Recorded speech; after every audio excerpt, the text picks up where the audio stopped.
Setiap zaman ada generasinya, setiap generasi ada zamannya. Era kepemimpinan baby boomers dan Gen X kini telah lewat dan harus digantikan oleh era kepemimpinan baru, yaitu era kepemimpinan milenial. Pemimpin milenial dilahirkan dan dibesarkan di tengah-tengah tantangan-tantangan era baru. Krismon tahun 1998, alam demokrasi dan reformasi, gejolak sosial politik berbau sara di awal tahun 2000-an, revolusi digital, internet, media sosial, apps di pertengahan tahun 2000-an, krisis global tahun 2008, dan terakhir revolusi industri 4.0, big data, AI, IoT, hingga blockchain. Karena dilahirkan dan dibesarkan di tengah-tengah tantangan era baru, maka pola pikir, pola tindak, kecepatan respon, dan solusi yang mereka tawarkan kompatibel dengan situasi dan tantangan era baru. Pemimpin milenial terlahir untuk menjadi obat penawar dari carut-marut persoalan era baru. Pimpinan baby boomers dan Gen X sebaliknya,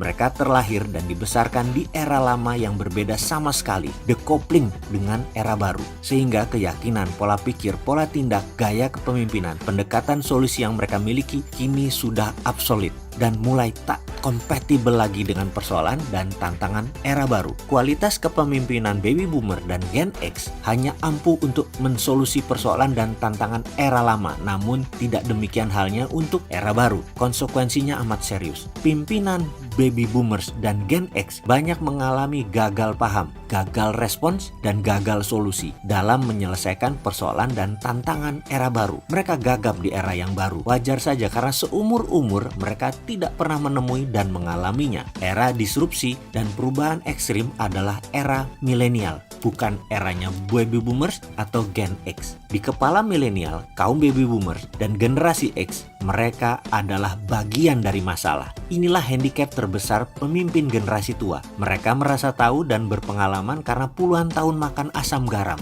Ketika perubahan kontinuitas, maka pengalaman puluhan tahun itu menjadi aset atau keuntungan. Namun jika perubahan berupa patahan, maka justru menjadi liabilitas pengetahuan dan ilmu mereka itu. Jadi beban sebenarnya generasi X dan generasi baby boomer itu. Ya, karena dengan adanya decoupling, pengalaman panjang itu tidak relevan dan tidak terpakai di era yang baru. Nah, masalah peliknya justru di situ. Skill terpenting seorang pemimpin di era perubahan patahan adalah unlearn, yaitu melupakan seluruh warisan. Warisan apa? Pengetahuan, pengalaman, resep sukses masa lampau, lupakan, nggak jalan di era baru. Ya, karena dengan begitu seorang pemimpin bisa cepat move on dan lebih agile menghadapi persoalan era baru yang sama sekali beda. Persoalan terbesar pemimpin baby boomer dan Gen X adalah mereka masih terobsesi dengan pengalaman dan resep sukses masa lampau sehingga sulit unlearn dan move on. Sebagai pemimpin, baby boomer dan Gen X bermasalah dengan dirinya. Tak heran jika kini banyak organisasi yang diam saja jalan di tempat, tak melakukan action apa-apa menghadapi disrupsi karena kepemimpinan mereka masih dominan dipimpin oleh baby boomers dan Gen X yang gagal unlearn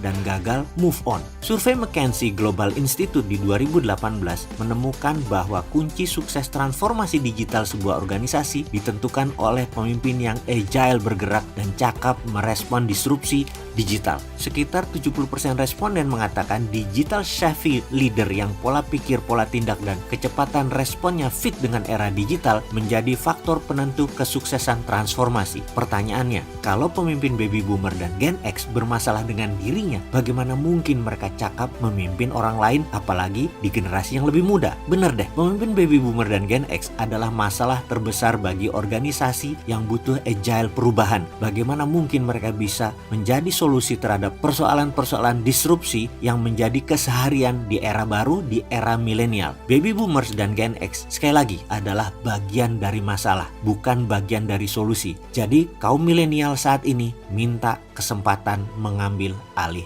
pimpinan.